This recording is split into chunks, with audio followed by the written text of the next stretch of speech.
The GDS perspective, where we generally serve the online space with the products and features we come out with.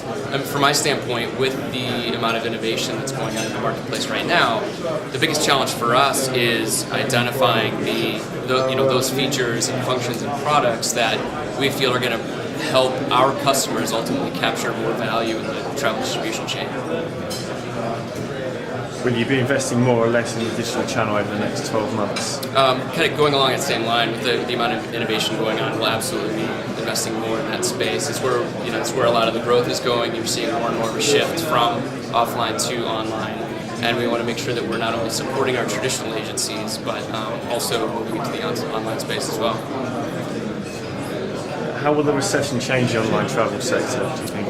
I think there's a lot of dynamics at play from a recessionary standpoint. If you look at carriers specifically, there's a lot of downward pressure on fares and consumer demand, and a lot of volatility in fares.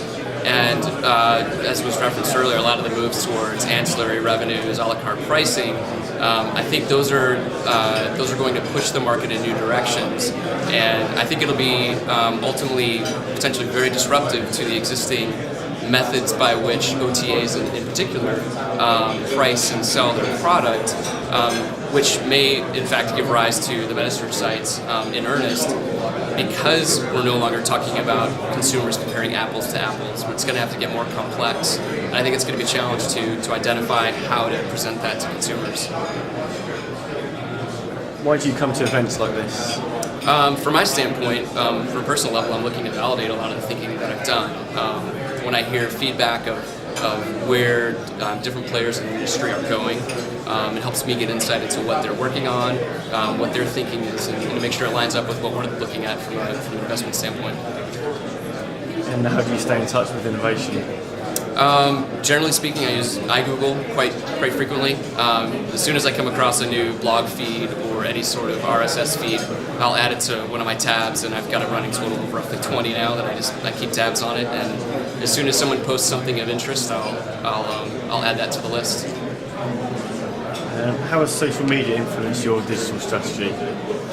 I think it's still kind of up for grabs for us as far as how we play in that space. There is a lot going on where consumers are getting, they have more and more power moving forward as far as distributing information that, honestly, realistically, the GDS held a virtual monopoly on in the past. So our ability to play in that space we're going to have a social networking component to it. How that plays out is, I think, probably trial and error, a lot like TripAdvisor alluded to, where in some cases you're going to hit a home run with what you come out with, and in other cases, you're going to be testing and trying to come up and finding out, for us, again, going back to our customers, what drives value for them in the marketplace.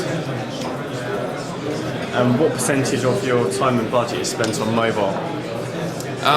At this point, I would say it's nominal. From our standpoint now, the way we look at it is another distribution channel for us. So the applications and the features that we've built now will ideally be extensible out to the mobile marketplace.